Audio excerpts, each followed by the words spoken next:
Good afternoon. I'm Roseanne Cohen, Industry Solutions Marketing Manager at Logitech. I am pleased to welcome you here to today's session, Exploring Flexible Education Models for Student and Institutional Success. As the Industry Solutions Marketing Manager, my role is to listen to the voice of the customer and to give them a platform to share how they're leveraging our solutions to solve the challenges that they face. I also research market trends. I stay really tightly connected to our partner community so that we can bring these solutions across education, government, and healthcare that are helping to solve the challenges that are being faced in today's world. We have a high impact session prepared for you today. However, before we get started, let's go ahead and cover some housekeeping items. Excuse me. First and foremost, if you'd like to ask any questions at any time, please use the Q&A feature in the interface. Next, we will provide slides and a link to today's recording in the follow-up email to you. And last but not least, we really want to provide valuable content to our education community. So we'd like to get your feedback. If you could complete the survey at the end of the session, let us know how we did, and then also let us know what you'd like to see in the future. And you can also help actually enter to win a Brio webcam. So it's a win-win. So with that, I'd like to go ahead and invite you to our speakers today. It's my pleasure to introduce you to Jared Thomas, who is the Senior Director of Academic Technology Services for Portland State University. Jared, could you go ahead and say hello to our audience, please? Hey, everybody. Welcome, Jared. So today, Jared's going to be sharing his insights and the strategies that they use at Portland State University to overcome the challenges that they're facing in their evolving classrooms. And he's also going to address what they're doing to attract, engage, and retain students at Portland State. Thanks, Jared. So next, I'm happy to introduce you to Jamie Moyer. Jamie Moyer is an experienced leader at Steelcase. Steelcase is a trusted advisor for learning institutions globally. Not only does Steelcase offer a tremendous amount of research, they also have many higher education institutions that tour that facility that Jamie is in Grand Rapids, Michigan. So Jamie, welcome to our session today. Thanks, Roseanne. Looking forward to giving all of you a little sneak peek at how space, technology, and pedagogy can come together to create the right type of environment. So we'll be telling you a little bit more later, and I'm coming to you from our Learning and Innovation Center in Grand Rapids, Michigan. That's great. Thank you so much, Jamie. Before we begin hearing from these incredible speakers, I'd like to go ahead and set the stage for what the issues are that are top of mind for higher education institutions. In fact, according to a recent study by EDUCAUSE, there's about 10 top IT issues, and they identified where leaders are supposed to be focused. Where should they be focused, and how can they address the challenges that these institutions are facing? One of the things that's really interesting is I just this morning read a recent report by the National Clearinghouse Research Center, and it indicated that year over year, from 21 to 22, both undergraduate and graduate student enrollment had decreased by 4.1%. That is equal to nearly 700,000 students. So the imperative for higher education institutions to adapt to this changing landscape couldn't be more relevant or more important.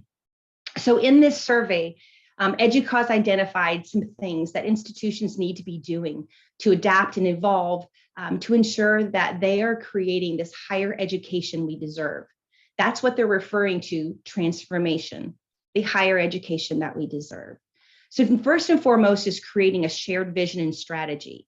To help create this higher education we deserve, institutions and divisions have to create a shared vision and be willing to act and collaborate so that their institutions can evolve.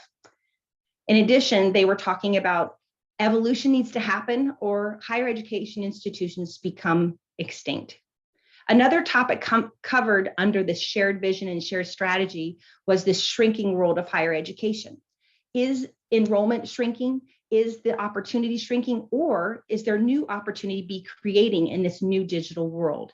And how can institutions adapt and evolve so that they can take advantage of new opportunities.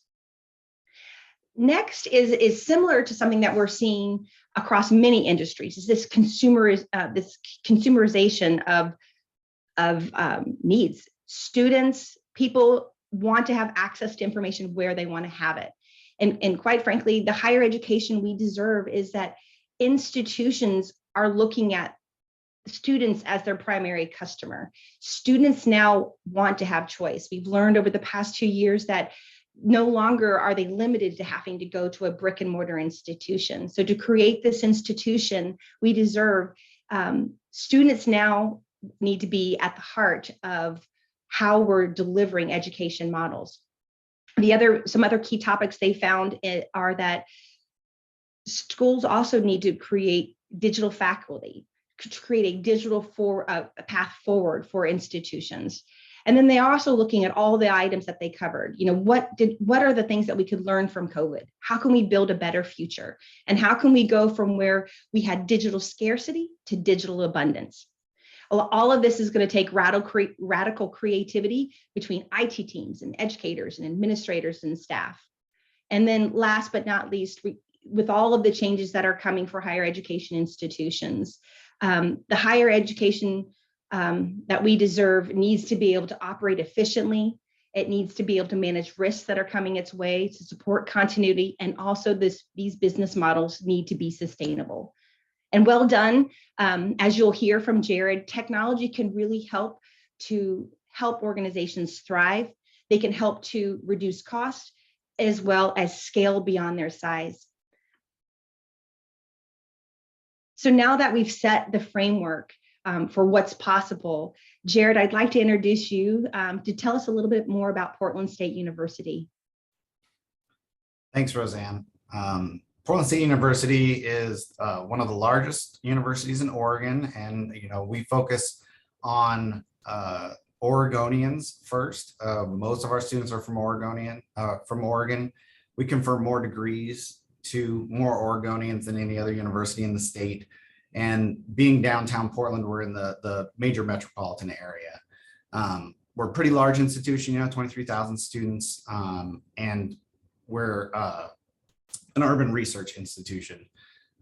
Recently, we've been awarded the top social mobility university for social mobility in the state of Oregon, and also in the top 10 nationwide for social mobility. So we have a really big focus on creating access to education and creating opportunity and growth through what a 4-year or master's type program can give. So Portland State University is really on the cutting edge of how can we serve a really broad audience of students, not just your classic audience of students. So we have, I think it's last I heard, 36% of our students are parents. And we're also on the cusp, just announced a few weeks ago, of exploring becoming HSI, a Hispanic serving institution. So that's just a little bit about Portland State and the population that we serve. Fantastic. Thanks for that introduction. So let's take a look at my first question for you, Jared. Can you share your thoughts on how changing student and staff expectations are impacting the learning models that Portland State University is implementing? And then how do you foresee these new learning models as a method or a mechanism for attracting students to your campus? Yeah, thanks again. Thanks for the question. So at Portland State, expectations are kind of all over the place. With the pandemic, things just changed a lot. People's expectations, I've read, I think, a number of Inside Higher Education articles on expectations, both from the educational perspective as well as the work perspective. And it just radically shifted. Something we like to say is we've never seen a technology shift this complete and this big all at once that the pandemic created to this sort of remote, is what we called it at PSU, sort of Zoom-based education model. But what that ended up being, now that we've come back to campus, which we are mostly back, is that there are a whole bunch of new expectations around how you can attend, how you can learn and what students actually need. So it's really just a different world, and a lot of it is exploration, I think, still at this point, and that's what we're seeing happen.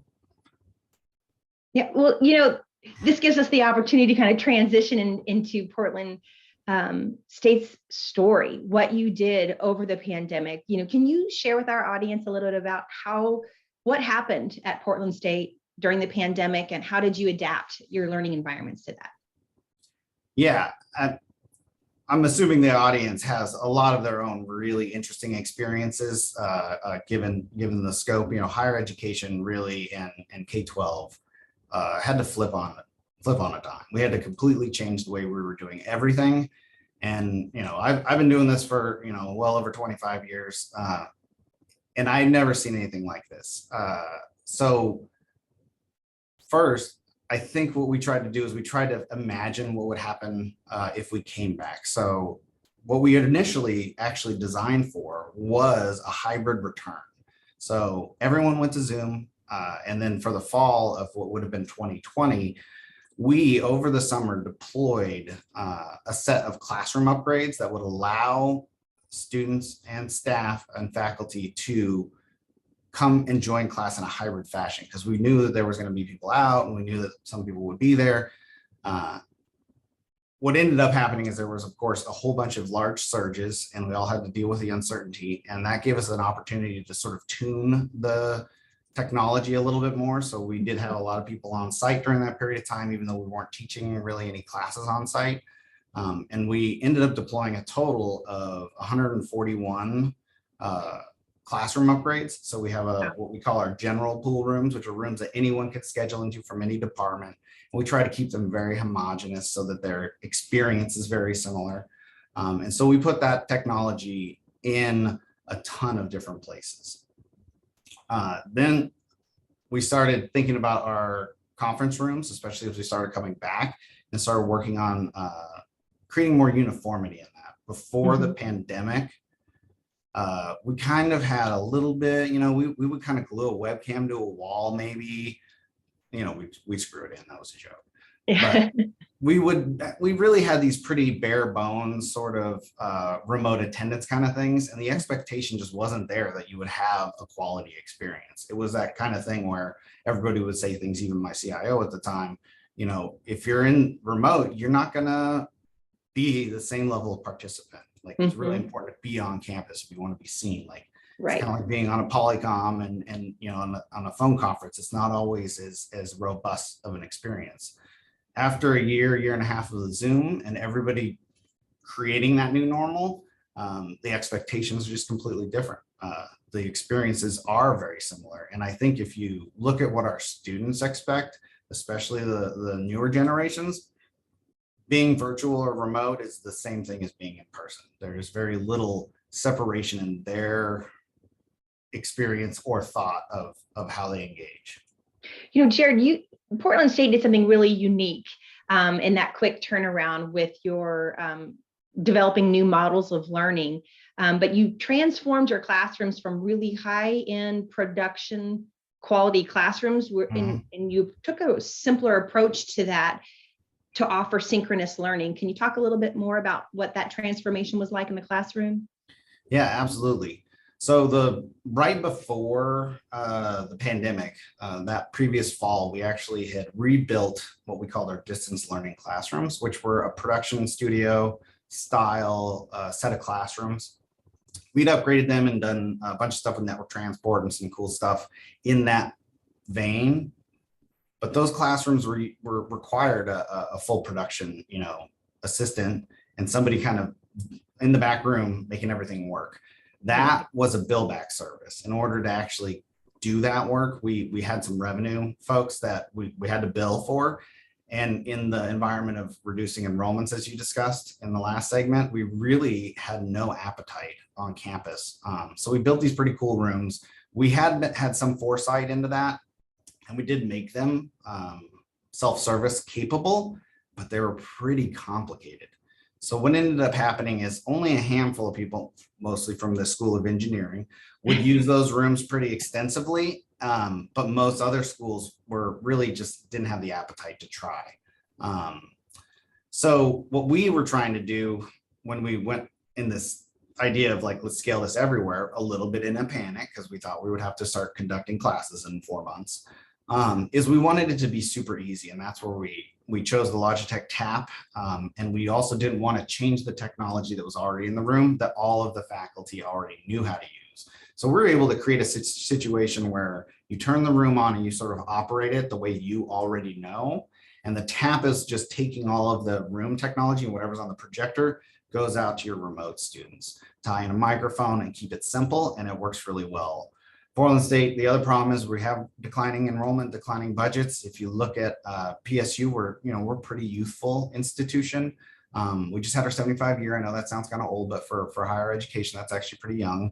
Our endowment is not gigantic, and we're not super well funded. So in order to do this, we had to do a pretty frugal approach, and really we were able to do that for that many rooms because it was a really affordable way, and really has created a new base for what our standard classroom is. So every classroom is minimally equipped with some Zoom technology, with a Logitech tab, some microphones, and an ability to see the students on an extra monitor.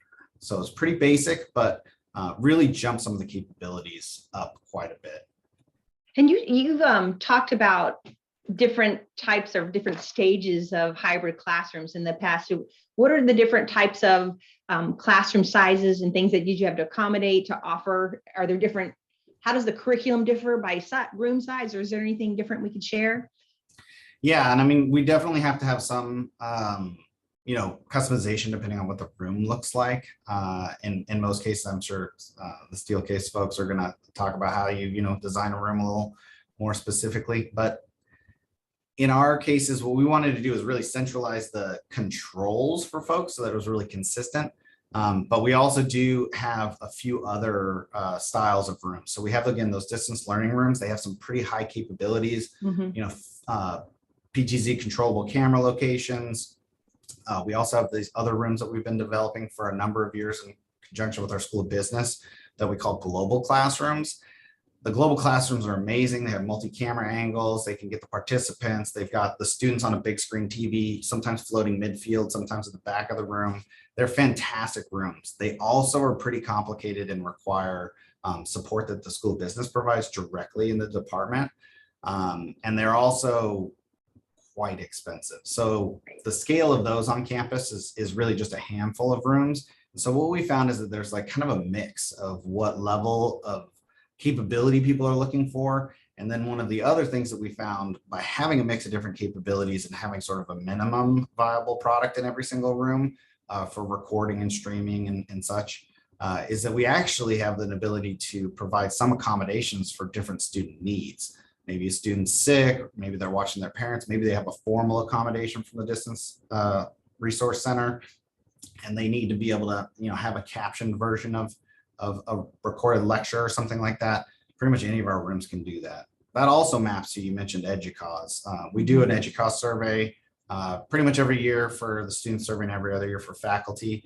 And students have repeatedly asked for recorded lectures as one of their top, always in the top 3. Every year we've run that survey. So we now have that sort of minimum capability in every classroom. But it is always, of course, instructor choice on how they configure and teach. How did you see have you seen the adoption to this attend anywhere model? Yeah, the attend anywhere model, which is really trying to present the idea that the class goes on in and on campus, and students can either be there in person live or remote and synchronously join the class and hear the discussion and everything. And it has been growing pretty big in the School of Business with the fancier rooms. We had a significant uptake in last fall. Spring was the biggest year that biggest term we had overall. And then we had a really hard push to come back to campus. And I think it went down just a little bit because everybody's trying to feel out exactly how do we do these things? How do we do them well? But we're still seeing hundreds of classes, it looks like, using the technology in the different rooms. And then we're also looking, I'll talk about a little bit more in a few minutes, at evolving some of this stuff so we can get it even better kind of mid-tier room. Right. So speaking of your talk about later, these mid-tier rooms, one of the things that I was really exciting for me to learn about was the impact of the hybrid workplace, right? And the need to support hybrid classrooms is one aspect, but the need to support the administrative needs of a campus, the business of healthcare. How are you equipping faculty and the administrative staff? I'd like to spend the next 10 minutes, if we could, Jared, on you sharing maybe a virtual tour of your campus with the audience. Yeah, sure. We can go and look at some of the different conference rooms. I think, as I kind of mentioned in the former section with our classrooms, one of the things that we really need to do to honestly survive with the funding we have, with the amount of folks we have about 3 AV installers right now, but there's over 300, possibly even 400 rooms with technology, with AV technology enabled. So they're pretty much constantly building stuff. There's very little time for them to do much for rest.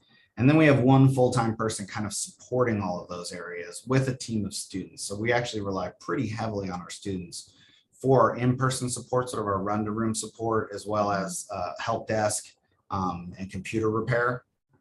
And so we're pretty booked up when it comes to really providing high quality support.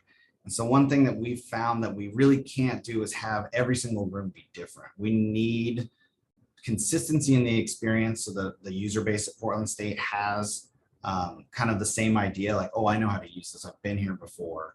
And so we've been really working on that over the last 10, 15 years in the classrooms and gotten them to a really good state where every major classroom has a very similar experience. You can walk in there and feel confident, whereas before that it was a little bit of a hodgepodge. And that's the kind of model that we wanted to do when we started thinking about this as we're coming back. Our queue started backing up. I think we have over 35 or 40 requests right now to do some AV remodels in some rooms, with more just coming in every day, it feels like. And what we wanted to do is we wanted to make it easy for people to know what they're going to get, that they would know what the costs are, and that we could attract them to a solution, give them a solution that made sense, and that they would already know how to use. Oftentimes at PSU, I don't know if everybody's heard the term value engineering. We use it when we're talking about capital construction projects, and like, we can't have a second elevator in that building. We've got to value engineer that out. And that mentality is pretty pervasive for departmental budgets and conversations around this sort of stuff. So oftentimes we end up falling down to let's put a $100 webcam on the wall and call it a day, which really gives a pretty terrible experience when you're trying to create that equitable hybrid experience for remote and in-person participants. So what we did is we developed some standards, and the first one you can see here is our small conference room setup. It uses a Logitech Meet. It uses a wide aspect participant display, and then a kind of standard 55-inch presentation display, along with the Logitech tab. Again, we've deployed 140 of those into classrooms, so we already had a pretty strong penetration into folks having some acclimation to the tool. And then, of course, it also works when you integrate it into your Google environment. So you just invite the room and the meeting's sitting there ready for you to go. So we were pretty excited about that and being able to sort of double down on that consistent experience, consistent hardware, great mounting options. And these are little jump conference rooms, I like to call them.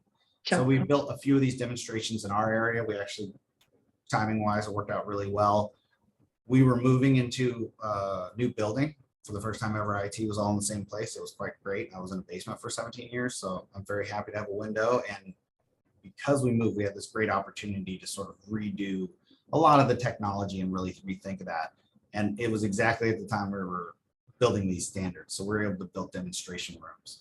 So anyways, that's our small one. And then we could probably move on. That's just a close up. That's actually one of the schematics for some of our technology. What are some of the use cases that you're seeing in those small rooms? I should go back. What are some of the key use cases you're seeing in these conference rooms? Yeah, so we're really just starting to build these out. So we just finished them. And what we're seeing is that I use the big conference room all the time personally. Yeah. But I don't think I've had more than 6 people in it because 6 or 8 people are remote. So Right. when departments are coming and asking us about this stuff, I think it's important to have a nice conference room that's like your dean's conference room or your, vice president's conference room in your core area that you can probably share, because a lot of people are just still having Zoom meetings and stuff. There's a lot less pressure on conference rooms than there used to be when everyone was forced to be here to meet. But these jump rooms are actually kind of the perfect size for meetings up to like 12 to 15 people, because half of the folks are going to be remote. And at PSU, our standard for an office is like, I think 90 to 115 square feet. And you can convert an office into one of these pretty easily. And they're actually an affordable way to get into having a really rich experience and retrofitting it into a space more easily. So like that's something I think a lot of people are thinking about is to not necessarily take their big boardroom style or giant rooms that are going to cost more to get appropriate miking and to have a big enough TV or projection system for. So I think these are just really great for team huddles up to medium-sized teams. Excellent. I think a lot of that's happening around campus. Great. All right. So you want to tell everyone, I love your posters here. I think the fun thing that you enjoyed about creating these rooms was your theming. Yeah. So I'm in the IT shop, the shop of nerds. And, for us, we wanted to stop saying, the room numbers, because it's really not very fun and doesn't really help. So we've been naming our conference rooms after spaceships for quite some time. So we got a number of Star Wars, number of Star Trek, TARDIS, from Doctor Who. So and then when we moved into the new space, we decided to get some extra posters and just sort of label everything so it's a little bit more fun. But yeah. So this is TARDIS, and this room we've been using quite a lot as a demonstration for folks that are looking to install the technology. It's actually, our area's physical security doesn't allow others into our area, but this is off of our sort of vestibule or off our foyer. So we're going to start letting people just reserve this room now. That's actually something we just decided this week, because a lot of people are asking, can we try this stuff out? Can we see how it works? And you can see on the left there, we put a Logitech switch, or not, sorry, not a switch. The Logitech Scribe or here on the Scribe, left. thank you. I don't know why switch was stuck in my head there, but the Scribe has honestly been one of the most sort of sought after pieces when we show it to the academic units. I think it's a really great way of bringing the analog into the digital, which I think is a huge jump, because we've deployed a ton of digital whiteboard-based projectors and TVs and touch screens, and there's just something about writing on a whiteboard that is fast, that is accurate, and that's just easy. It's just like one of those things that's so natural for instructors. And they can, of course, do a digital tool if they want, but having this in the room and just smashing that purple button and being able to present that in high quality to all participants is really something that I think we're going to get a lot of traction on. So our School of Business wants to get a couple of those. Business really is on the cutting edge of this kind of attend anywhere teaching and other stuff here at Portland State. But yeah, it's a fantastic tool. It's easy to mount. And I think that's going to be one of the most popular things we deploy to academic spaces. Fantastic. Let's take us through. This is just maybe another angle of this room. It's just a long room. We're also going to use this as a flexible room. So we got the collapsible furniture, and the left wall's like a cork cloth wall. So you can pin stuff, and the right wall's, glass. So you can use, sticky notes or whiteboard markers on it. So one of the things I think is interesting about your environment is that, you've got some ceiling microphones in this room that are mounted in this, and that your team was able to integrate these rooms. You didn't require an external AV company. Is that correct? Yeah, we do have a team of 3 integrators because we have so much work. And the only time we really hire externally is when we do a building, like a full building remodel. But we're pretty particular about the way we do things. And so they often have to come in and fix some stuff. When it comes to conference rooms and such, we usually just book our folks to do that work. It saves the university money. It saves the department's money. And then with these tools, it was, very easy to just drop the mics in. There's mounts for the various locations. Like you can put the tap in a table, you can put the mics on the table if you want. Since this room is designed to fold away, we put them in the ceiling. I generally like the ceiling better in most cases so that you don't have to deal with cables. We usually have to do the speed bump, if you've ever seen that, where you run cabling under the carpet, but like it creates a bump in the carpet. In a lot of rooms, it just doesn't, there's not a good place to do that. So this really makes it for quick install. You know, overall, I mean, some, you know, all installs you run into something in the walls, right? But yeah, our installers have thought this stuff works and connects really easily. And what's great about your tap control is anytime you want to change this environment, you're not going to require a programmer to come in and do custom coding to adjust the controls. Yeah, and we use both Zoom and some of the Logitech tools to do the configurations of them. So there's a lot of control there. We did do some tweaking with our client management system and to control the PCs, so that make sure they're patched and that the client's updated and some other stuff. But it's all been pretty easy. You know, nothing new is free, so it's a lot of work, but we're making progress and everything's been working well. Let me Same jump. room. This is another room where we're doing a side-by-side with a Rally Plus system. More with the 3 modular, lights. maybe Yeah. a larger room. Yeah, it's a wide room. It's sort of an awkward shaped room. Sometimes that's just what you have to work with. So this setup worked better in that. And I think a lot of folks in the classroom configuration might like this. We have the scribe on the back wall. Some of this is just, there's cabinets, there's a power room. There's just, you've got to kind of do what you got to do in the space you're given. But this one works out pretty well. And we put the 3 mics in there, so we get really good sound.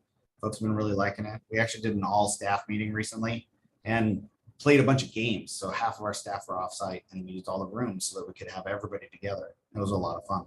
Anyways, thank you for the time.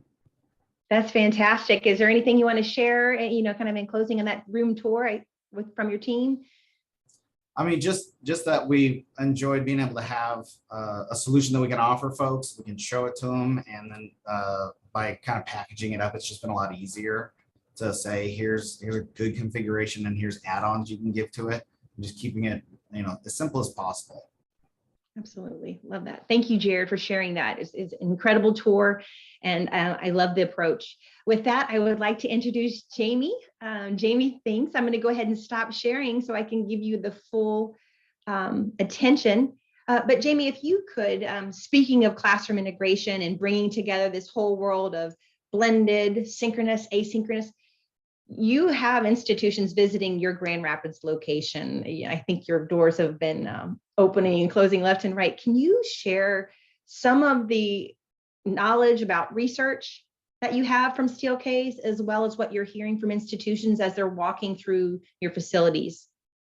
Yes, absolutely. So wanted to spend a little bit of time as you're thinking about investing in new technology, making changes, additions, or updates. It's really important to also think about the spaces that the technology is going in and how should they change to better accommodate some of those new devices. So wanted to give you a sneak peek of one of the 4 classrooms that we have recently renovated as we are thinking about that question. How does the built environment better support any kind of blended presence experience? Does that mean on campus and online? Roseanne, you said, okay, what are we hearing? We are hearing most institutions say we're hopeful that our students are back here in the seats in the classrooms, but is there still a need to dial in another campus? You're starting to read more about course sharing between different universities. Are there times where you are going to be dialing in the quarantine student? How can technology better support learning environments? So took, again, 4 spaces. We'll show you one of them. Updated our technology. A few of you might cringe. We had rear projection screen, latest and greatest 20 years ago when our Steelcase University building was built. But time to take some of those learnings from the past couple of years and let's think about how space might need to change. Looking at a few different design principles that we wanted to include around equity, engagement, and ease. So equity, online versus here on campus. How do you balance it out a little bit better? Heard a great quote when I was at Virginia Tech saying you're always going to have one audience that's privileged. It's not going to be exactly equal all the time, but how do you balance that out? Even with equity, thinking about microphones and speakers in a space, how do you make it easier to hear? How do you make it easier to see? Engagement, what are the sight lines? Do the remote participants feel a part of class? thinking about students being able to share their content easily, not just one way teaching in here. And then ease. So Jared brought this up. That is definitely a trend that we're hearing over and over and over. Let's make it simple. Let's make it easy. We don't want a really involved training program for our faculty. So the space that we're in right now is a Logitech for Zoom room. So working with the best technology companies out there and thinking about how their hardware, how the software works with the space, having us look at space, being space experts, looking at the furniture. So in our room, and these are some terms that Jared had referenced, using a Logitech tab. So invite this room, and you could scale this down to a conference room, maybe scale it up to a large active learning environment or a 20 or 30 seat classroom. We're able to control everything from the wall, the cameras, the microphones. So your instructor does not need to be tethered to a podium or a lectern. Experimenting in each of our 4 different spaces with different technology, different furniture, different layouts. This one is a little bit more high tech. 4 monitors in here. We're finding that at a minimum, we love to have 2. Maybe we don't need 4, but we're experimenting. Where's the front of the room? Do we want the camera to be facing the audience? Should the camera be facing the instructor? We're trying out some different things with that. When we do have remote participants dialed in, you'll see on the left monitor, might be a little bit fuzzy, but our remote participants have a dedicated screen. They're on the left side, content on the right. Just at a minimum, we have loved that. It's such a better experience for the remote participants when they have a dedicated monitor. Some of you might say, okay, do our students ever turn their cameras on? But we're thinking about how to see the participants. We have some rooms with really fixed furniture and some rooms with really mobile furniture. So it's so fun when you get to bring your professors, your instructors into the room and have a seat and get into a debate, maybe a little bit of conversation about how flexible should a space be. Would you put wheels on things or no wheels? Do you like that you might have furniture solutions that in 2 seconds, you can be in a different configuration, maybe face forward for lecture?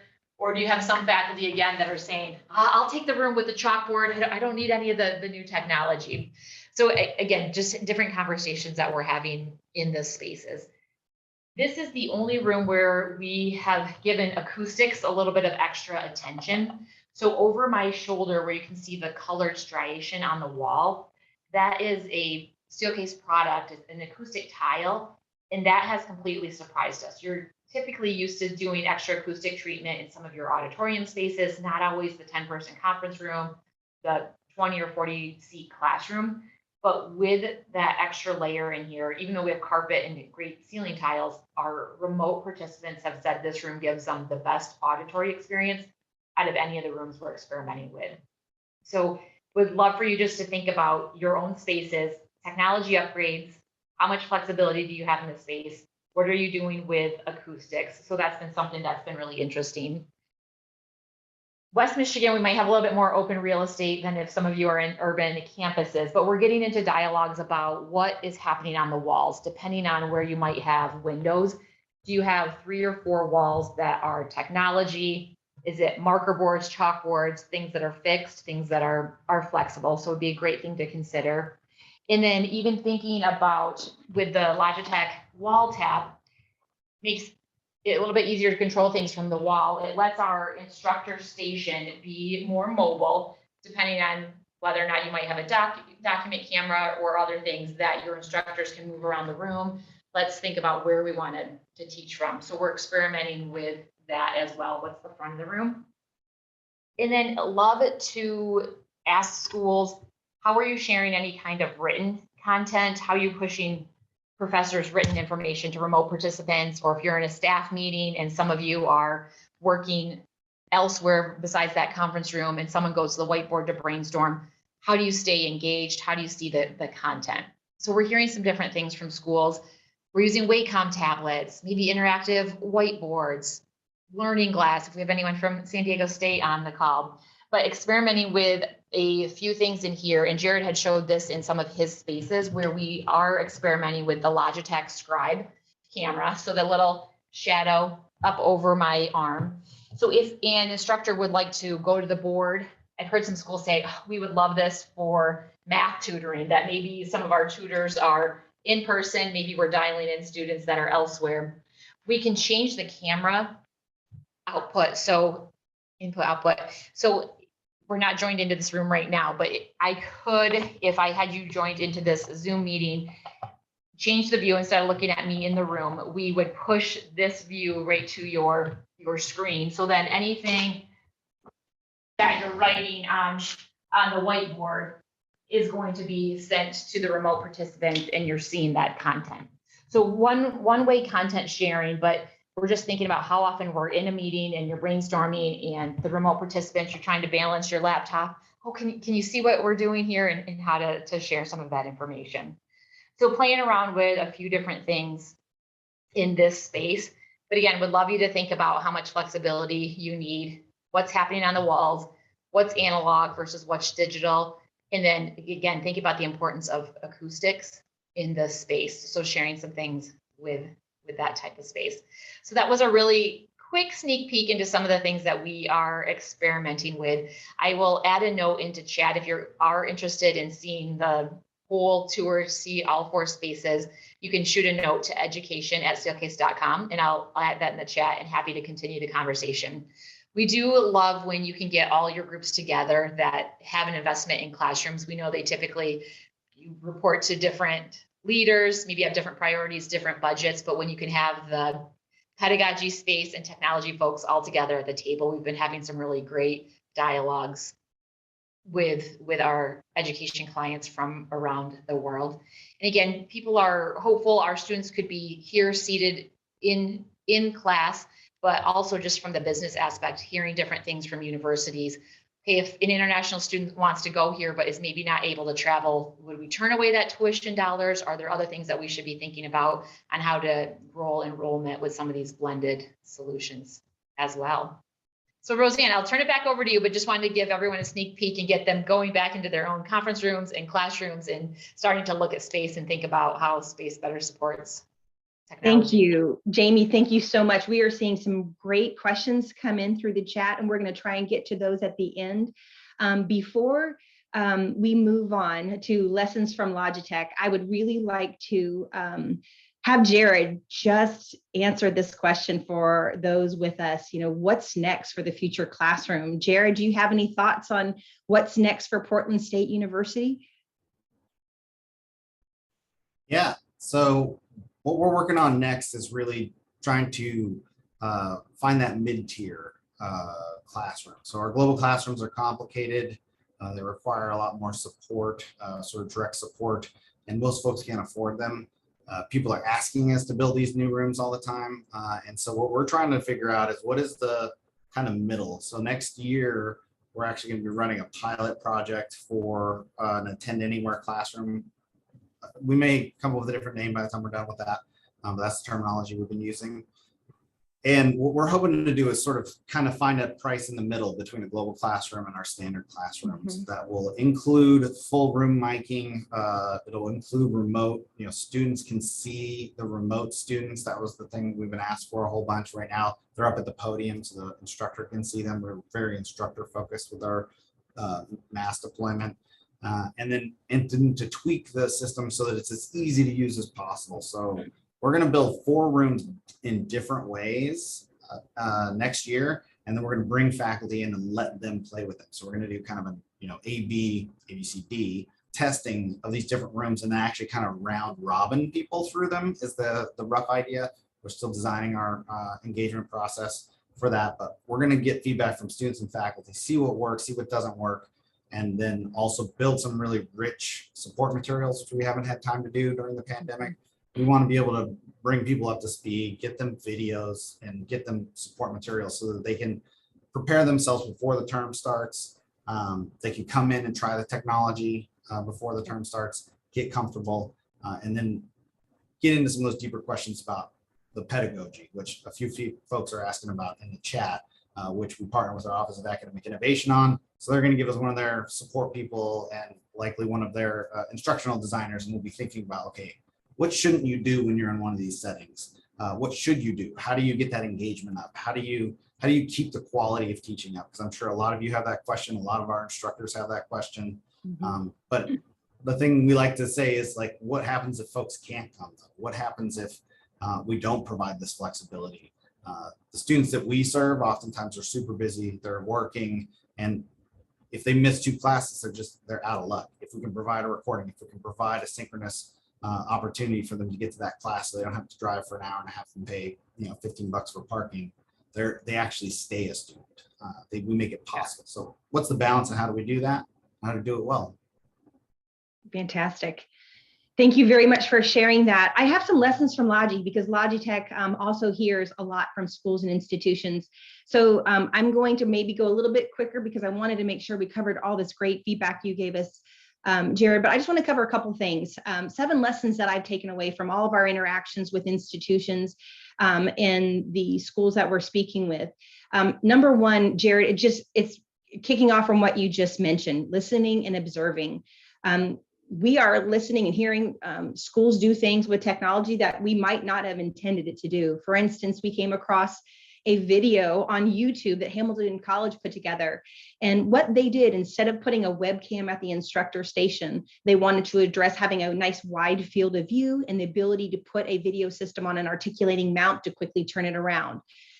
It's a great video. Check them out on YouTube. But again, it's a very unique use case of technology, and they're adapting our solutions to meet their particular needs.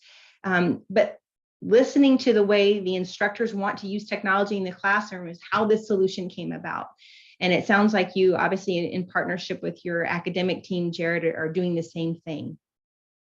Duke University, the way they addressed their needs during the COVID pandemic is they wanted a solution that was flexible enough to meet their current needs with COVID, because they weren't sure what was going to happen post-pandemic, how they were going to leverage video collaboration technology, and they didn't want to commit to room-based solutions.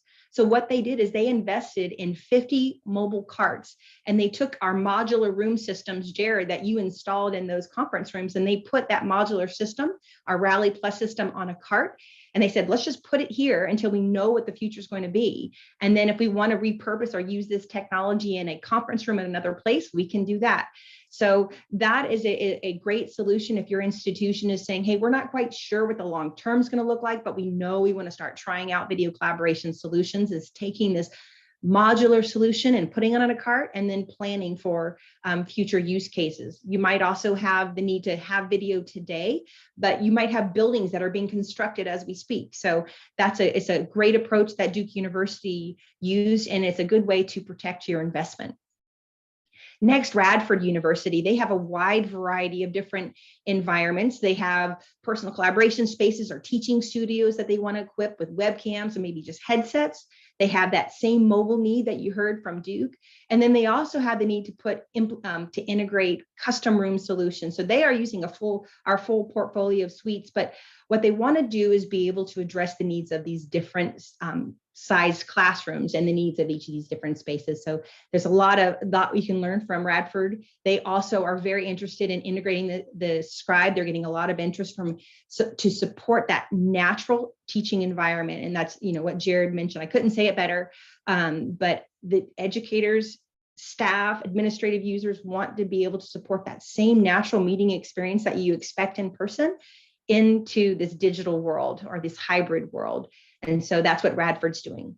Another thing to be thinking about is, what are your students, when you're asking, how do you listen? What do your students want? What's happening with students today? How are you going to attract and retain students to stay at your institution? And that is by exploring innovative uses of technology, innovative programs. We're seeing a huge interest in esports in both K-12 all the way through higher education institutions.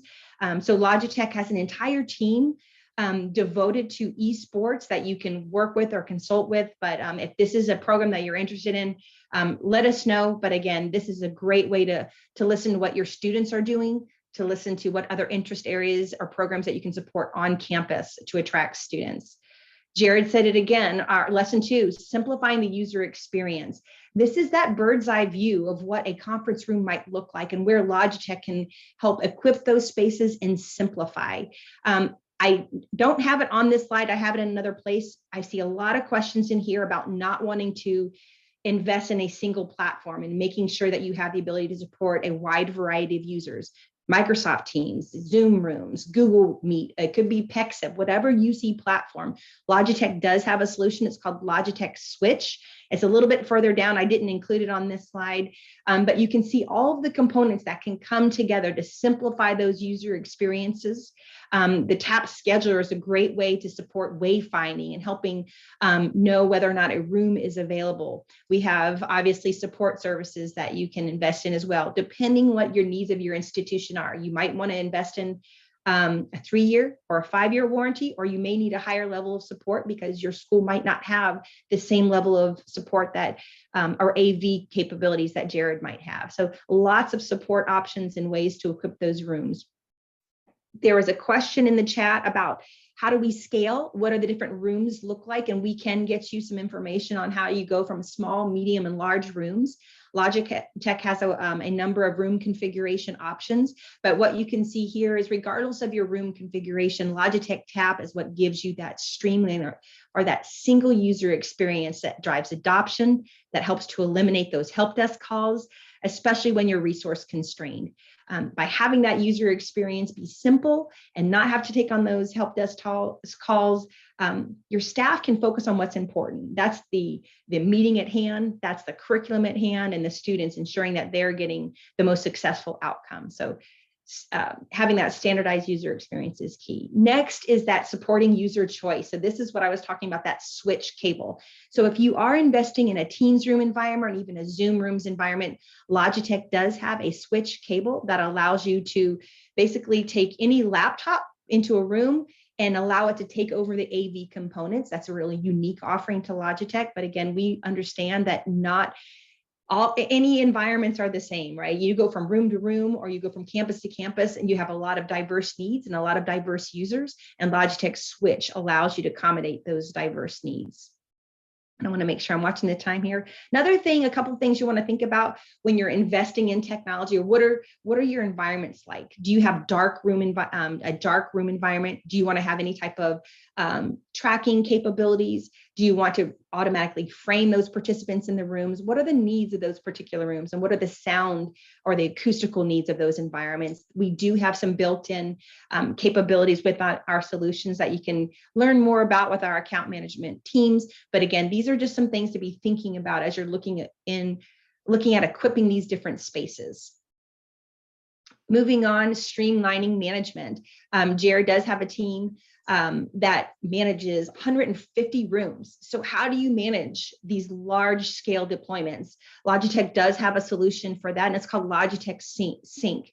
And this gives the IT team the ability to monitor usage, to see when there might be an issue with the system being down. You can actually manage those rooms by pushing software updates and upgrades through those rooms, as well as getting some insights. You know, one of the things that you want to know where you continue to invest your dollars. You know, if you're just throwing rooms up and not getting any insights from the amount of usage you're using, you might not be investing in the right solution. So as you roll out video collaboration solutions and video technology across your campus environments, you can start garnering insights using Logitech Sync on what are the most used systems, how many people are using those rooms. So it's a great tool to help you really manage those environments. And then again, understanding whatever support level you will need.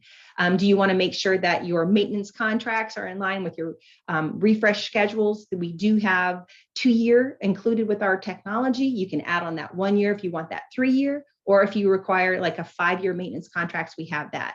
And then again, moving on to our select services, when you need a 24/7, you need next day parts replacement, depending on the urgency of those rooms to be up and operating at any time. We have services to really help accommodate those diverse needs.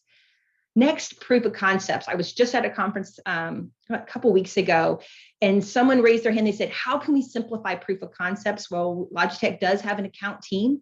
Let's just say, looking at this environment, you say, hey, I want to try out a webcam, or hey, I'm interested in understanding.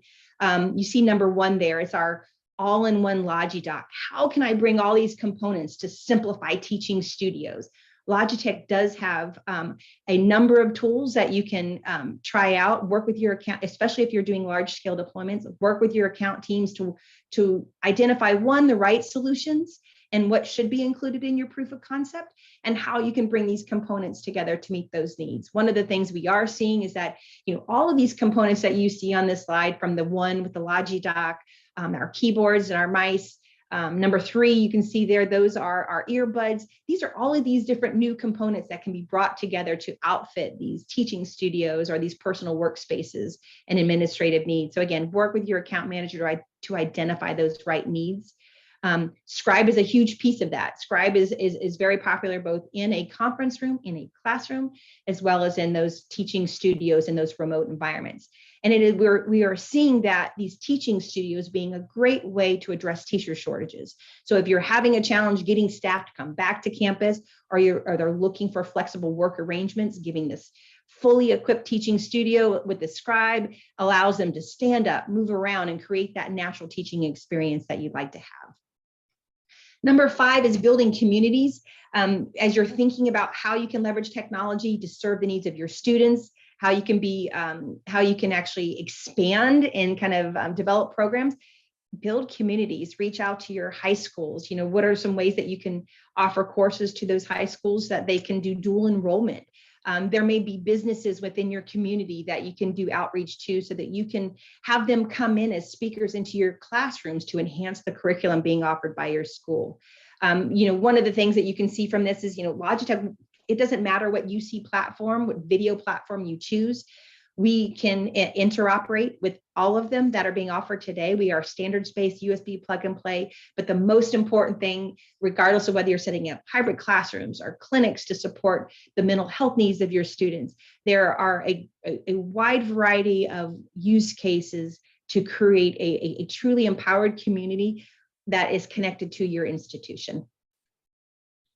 And then building a funding strategy. Once you build out a community, there are going to become, again, more needs for technology. Logitech does have a grant services program. We can work with you to identify your funding needs, and we can help do research on what grants are available to serve your project needs. Many of you know that there's a wide variety of stimulus funds that are available. We do have a guide that will showcase all the stimulus funding that is available for video collaboration technology. We'll send this out so you can get access to that. But one of the important things to know is that once that stimulus funding runs out, what's next? And so we highly recommend building a 3 to 5 year funding strategy that basically looks at all the grants that are available to equip your institution with technology. We actually just hosted a RUST DLT grants workshop where we showcased all of the abilities for institutions to apply for those RUST DLT funds. You can either scan it there or get access to the bit.ly link as well. And then don't go it alone. Last but not least, number 7 is we have an entire dedicated team that covers our specific territories. You can get a quick glance here, and feel free to do a screen capture, or again, we'll send this slide deck out. And then if you or your school is going to be at InfoComm next week, on Monday, I'll be there. Please stop by, send them over. I will be where that star is in that booth. I will be there with Rose Locastro, who is the head of our public sector team. We're going to be talking about education environments. We're going to be showing all the different use cases live and in person. So please send them our way. We actually have the ability for your team to register to come see us there. So please do so. And then as we, again, one last thing for you, if you're interested in sharing your feedback, please complete our survey for your chance to win a Brio. And I know we're tight on time. We've got about 2 minutes. If I could invite our participants to come back. And we can maybe have the next minute or two to address any Q&A.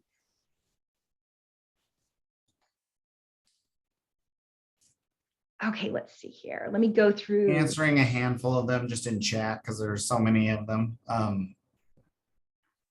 So I think most of you will be able to see those.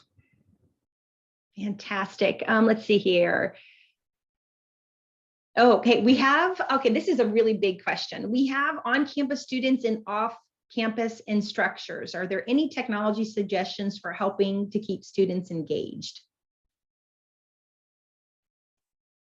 Jared, anything there? If not, I'd be happy to.